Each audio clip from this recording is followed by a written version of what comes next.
السلام علیکم۔ حضرت شیخ سعدی رحمۃ اللہ علیہ بیان فرماتے ہیں کہ ملک دمشق میں ایک مرتبہ سخت قحط پڑ گیا اور تمام کھیت کھلیان سوکھ گئے، تمام چشمے سوکھ گئے، اور نوبت یہاں تک آن پہنچی کہ لوگ ٹڈیاں کھانے پر مجبور ہو گئے۔ کئی دن کے فاقوں سے عوام ہلاک ہونا شروع ہو گئے۔ پھر آپ کے پاس ایک دوست آیا جو بہت کمزور ہو چکا تھا اور اس کی حالت قابل رحم تھی، حالانکہ وہ ایک امیر شخص تھا۔ آپ نے اس سے پوچھا کہ تمہیں عجیب حالت میں دیکھتا ہوں۔ وہ کہنے لگا کہ تم نہیں جانتے کہ اس وقت شدید قحط کی صورتحال ہے اور مخلوق ہلاک ہو رہی ہے۔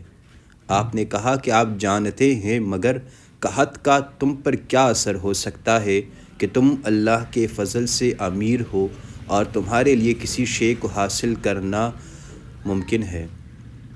آپ کی بات سن کر اس دوست نے ایک سرد آہ بھری اور کہا کہ جو شخص حساس ہو وہ اپنے ارد گرد سے کیسے بے خبر رہ سکتا ہے؟ وہ کس طرح اپنے ارد گرد کے لوگوں کو بھول کر اپنی فکر کر سکتا ہے؟ جب وہ لوگوں کی حالت زار دیکھتا ہوں تو لرز اٹھتا ہوں۔